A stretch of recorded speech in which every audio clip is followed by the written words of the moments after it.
নমস্কাৰ বন্ধুসকল, মোৰ এটা নতুন ভিডিঅ'লৈ আপোনালোকক আকৌ এবাৰ স্বাগতম জনাইছোঁ। মই যিটো বস্তুৰ ওপৰত আজিৰ সময়ত আৱাজ উঠাই আছোঁ, সেই বস্তুটো মই পিছুৱাই নাযাওঁ। আজি মোৰ লগত যিটো ঘটনা হৈছে, সেইটো কাৰো লগত যাতে এই ধৰণৰ ঘটনা নঘটে ভৱিষ্যতে, তাৰ বাবে আপোনালোকে সকলোৱে সজাগ হোৱা উচিত। এপষ্টিন ফাইলতকৈও ডাঙৰ ফাইল খোল খাব যদি মোৰ এই কথাটো আপোনালোকে গুৰুত্ব সহকাৰে লয়। এপষ্টিন ফাইলো, জেফ্ৰি এপষ্টিনো যদি জীয়াই থাকিলে হয়, ভাবিলে হয় যে সঁচাকৈ মোতকৈও ডাঙৰ বস্তু আমাৰ ভাৰতৰ বৰ্তমান সময়ত মোৰ লগত যিটো হৈছে, এই বস্তুবোৰ মই ভিডিঅ'ৰ মাধ্যমেৰে যিবিলাক বস্তু আপোনালোকক দেখুওৱাৰ যত্ন কৰি আছোঁ, জেফ্ৰি এপষ্টিনো ভাবিব যে সঁচাকৈ মোতকৈও ডাঙৰ মাল ইয়াতে আছে।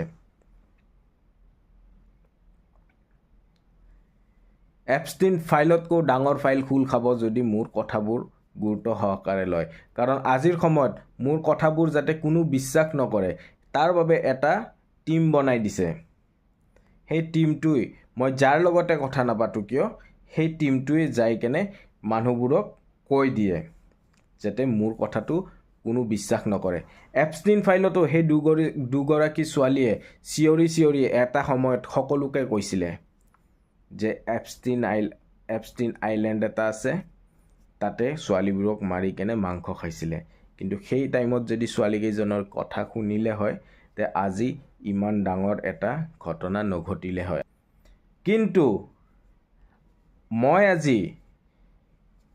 মোৰ লগতো আজি সেই একেটা ঘটনাই ঘটি আছে, যিটো এপষ্টিন ফাইলত হৈছিলে, এপষ্টিন ফাইলৰ ছোৱালীকেইজনীৰ লগত হৈছিলে। সেই একেটা বস্তুৱে তাহাঁতেও চিঞৰি কৈ আছে, আৰু ময়ো আপোনালোকৰ লগত ভিডিঅ'ৰ মাধ্যমেৰে আপোনালোকৰ ওচৰত সেই কথাবোৰ ৰাখি আছোঁ। ফোন কল, ফোন কেমেৰা আৰু স্পীকাৰক হেক কৰাৰ পিছত আপোনাৰ সম্পূৰ্ণৰূপে ব্যক্তিগত কথা সিহঁতে সম্পূৰ্ণৰূপে গম পাই যায়। আপোনাৰ লগত কাৰ লগত ভাল সম্পৰ্ক আছে, আপুনি মোবাইলেৰে কি কাম কৰে, আপোনাৰ মোবাইলত যদি কিবা পাছৱৰ্ড আছে, সেই পাছৱৰ্ডটো সিহঁতে গম পাই যায়। কাৰণ আপোনাৰ মোবাইলটো হেক কৰা গৈছে। মোবাইলটো হেক কৰাৰ পাছত আপুনি মোবাইলত যি এক্টিভিটি নকৰে কিয়, সিহঁতৰ তাত যাই থাকে বস্তুটো। আপোনালোকে এতিয়া বেংকৰ গুগল পে' ইউজ কৰেনে? গুগল পে'ৰ পাছৱৰ্ডটো সিহঁতে গম পাই যাব যেতিয়া হেক থাকিব। আপোনাৰ বেংকৰ পিন নম্বৰ পৰ্যন্ত সকলো বস্তুৱে সিহঁতে উলিয়াই ল'ব পাৰে। নে আজিৰ সময়ত যিবিলাক ঘটনা ঘটি আছে, নে এই ডিভাইচটোৰ লগত বহুত বস্তু জড়িত হৈ আছে, সেই বস্তুটো মই আজি আপোনাৰ ওচৰত এৰিলোঁ।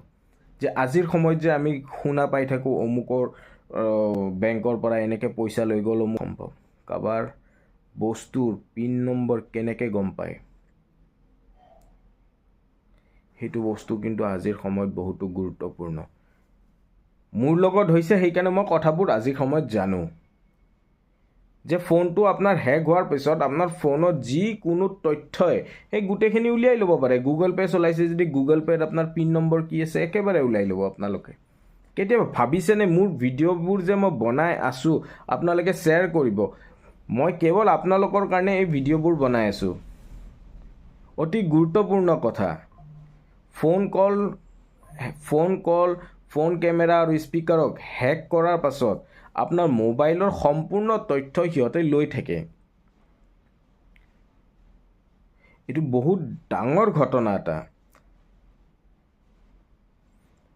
তাৰ পাছত আপোনাৰ মোবাইলৰ কেমেৰাটো অট'মেটিকলি কাম কৰি থাকে, তাৰে এক্সিছটো লৈ লয়।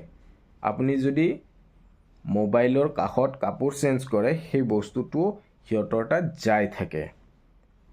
এতিয়া মোৰ প্ৰথম কথাটো হৈছে, যদি মই মিছা কথা কৈছোঁ, তেনেহ'লে দেশৰ সুৰক্ষা বিভাগৰ তাত এনেকুৱা কিবা ডিভাইচ আছে নেকি যিটোৰে ফোন কল, ফোন কেমেৰা আৰু স্পীকাৰক হেক কৰা যায়?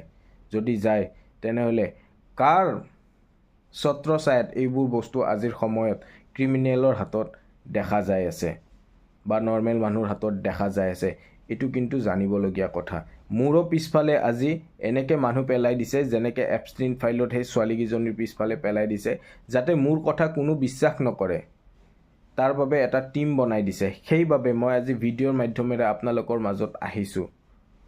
মই আপোনালোকক কৈছোঁ যে মোৰ ভিডিঅ' চাই কেনে যিকোনো ভাল বিষয়ে যদি মোৰ এই ভিডিঅ'টো দেখি মোৰ লগত যোগাযোগ কৰে মোৰ আপত্তি নাই, কিন্তু চাব আপোনালোকে যদি মোৰ লগত কিবা কথা পতা দেখা পায় তেনেহ'লে এটা টীমৰে মানুহ যাই কেনে আপোনাৰ লগত কথা পাতিব, কাৰণ মই ফোনত যিয়ে নকৰোঁ কিয় সিহঁতৰ তাত গোটেই তথ্য যাই থাকে আৰু মোক ভুল দেখাবৰ কাৰণে সেই টীমটোই লাগি আছে আজিৰ সময়ত।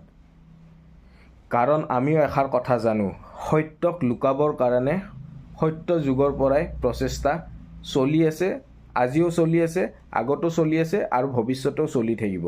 তাৰে মাজত কিন্তু সত্যটো ওলাই অনা দায়িত্ব আপোনাৰ মোৰ দৰে মানুহৰ মাজতেই আছে, আমিয়ে ল'ব লাগিব।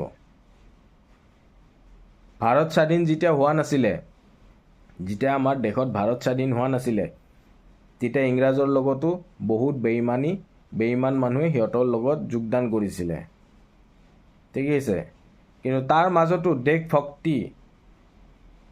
দেশভক্ত আমাৰ ভাৰতৰ পৰা নাইকিয়া হৈ যোৱা নাই, নিজৰ প্ৰাণ আহুতি দি কেনে আমাৰ ভাৰতখন স্বাধীন কৰাইছিলে। তেনেকৈ আগতেও সেই বেইমান মানুহ আগতেও আছিলে, এতিয়াও আছে, আৰু সত্যক ঢাকিবৰ কাৰণে আজিও চেষ্টা চলি আছে, আগতো চলি আছে আৰু ভৱিষ্যতেও চলি থাকিব। তাৰে মাজত কিন্তু সকলোৱে যদি বোবা হৈ যায় তেনেহ'লে এই কথাবোৰ কোনে উঠাব? আজি যিখিনি কথা মই উঠাই আছোঁ প্ৰত্যেকটো কথাই সত্য। মই যেতিয়াৰ পৰা ভিডিঅ' বনাইছোঁ সেই মানুহখিনি অলৰেডি বুজি পাই গৈছে যে মই কি উদ্দেশ্যত এই ভিডিঅ'বিলাক বনাই আছোঁ, অলৰেডি সিহঁতৰ গাত লাগি গৈছেই। মই আপোনালোকক কৈছিলোঁ যে মোৰ কাৰণে সেই ডিভাইচটো প্ৰথমতে গুৱাহাটীৰ বীৰকুছি DSL কোম্পানীৰ ছিকিউৰিটি গাৰ্ডৰ ৰুমত ৰখা গৈছিলে। যেতিয়াৰ পৰা মই এই ভিডিঅ'টো বনাইছোঁ সিহঁতৰ তাত কিছুমান বিশেষ ধৰণৰ পৰিৱৰ্তন দেখা গৈছিলে, যিটো মই আগতো এটা ভিডিঅ' বনাই কেনে সেই বস্তুটো মই ভিডিঅ'ৰ দ্বাৰা আপোনালোকক দেখুৱাবলৈ যত্ন কৰিছোঁ। মই 4 বছৰৰ অধিক মোৰ লগত এই ধৰণৰ ঘটনা ঘটোৱাৰ পাছত মই ইয়াৰে ওপৰত যথেষ্ট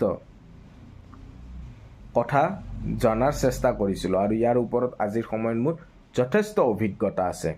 সেইকাৰণে আপোনালোকে যদি ভাবি আছে আপুনি মোবাইলটো লৈ কেনে আপোনালোকে যদি একেবাৰে ছেফ হয় তেনেহ'লে চবতকৈ মূৰ্খামি আপোনালোকে। সেইকাৰণে মোবাইলৰ কাষত আপোনালোকে কাপোৰ চেঞ্জ কৰা প্ৰথমতে বাদ দিয়ক, কিন্তু অৱশেষত চাব মোৰ কথাটোৱে সত্য ওলাব। মোৰ কথা যদি আজি আপোনালোকে গুৰুত্ব সহকাৰে লয় তেনেহ'লে ভৱিষ্যতে আপোনালোকে বহুত প্ৰব্লেমৰ পৰা আপোনালোকে হাত সাৰিব পাৰিব। এপষ্টিন ফাইলতকৈ ডাঙৰ ফাইল খোলা খাব যদি মোৰ কথাটো গুৰুত্ব সহকাৰে লয়। আজি মোক ভুল দেখাবৰ কাৰণে এটা টীম গঠন কৰা হৈছে, মানে নিশ্চয় মোৰ কথাত কিবা এটা আছে। ধন্যবাদ। জয় অসম।